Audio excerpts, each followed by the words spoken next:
வணக்கம். சென்னை நங்கநல்லூர் பகுதியில ஆஞ்சநேயர் கோயில் இருக்கிறது உங்க எல்லாருக்கும் தெரியும். ஆஞ்சநேயர் கோயிலுக்கு வெகு அருகாமையில இருக்கிறது தான் ஓம் அங்காளம்மன் பூஜா சென்டர். கிருஷ்ண ஜெயந்தி கலெக்ஷன்ஸ் ஏராளமா இருக்கு. ஜூலா எவ்வளோ அழகா மர வேலைப்பாடோட நிறைய ஜூலா வெரைட்டிஸும் நீங்க பாக்குறீங்க. ஒரு பேக்ட்ராப்ல அழகா ஒரு பீடம் மாதிரி இருக்கிற மாதிரி வேணும்னாலும் சரி, ஜூலால சைசஸ் இருக்கு.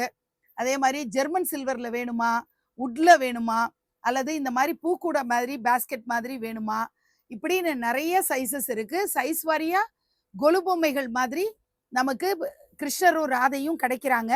கல்கட்டா டால்ஸ்ன்னு நல்ல அலங்காரம் செய்யப்பட்ட ராதே கிருஷ்ணாவும் நீங்க வாங்கிக்கலாம். உங்க வீட்டு கிருஷ்ணரை இங்க எடுத்துட்டு வந்து சூப்பரா அலங்காரமும் பண்ணிக்கலாம். நீங்க கிளேல வச்சு வழிபாடு பண்ணக்கூடிய கிருஷ்ணரா இருக்கலாம், பேப்பர் மெஷ் டால்ஸா இருக்கலாம். அலங்கார பொருள் மட்டும் வேணும்னாலும் வாங்கிக்கலாம். இங்கேயே அலங்காரம் பண்ணியும் நீங்க உங்க கிருஷ்ணரை கையோட தூக்கிட்டும் போகலாம். இவ்வளோ ஆப்ஷன்ஸும் ஓம் அங்காளம்மன் பூஜா சென்டர்ல இருக்கு. நீங்க நேர்ல விசிட் பண்ணி பாருங்க. ஸ்கிரீன்ல தெரியிற கான்டாக்ட் நம்பர்ல உங்களுக்கு என்ன மாதிரியான ஜூலா வேணுமோ நீங்க ஆர்டர் பிளேஸ் பண்ணிக்கலாம். இந்த மாதிரி ஜோடியா ராதே கிருஷ்ணா வேணும்னாலும் ஆர்டர் பிளேஸ் பண்ணிக்கலாம். லட்டு கோபால் பிராஸ்ல நிறைய சைசஸ்ல இருக்கு. அந்த மாதிரி வேணும்னாலும் நீங்க ஆர்டர் பிளேஸ் பண்ணிக்க முடியும். இன்னும் நிறைய ஜூலா கலெக்ஷன்ஸ் வந்தபடியே இருக்கு. நன்றி.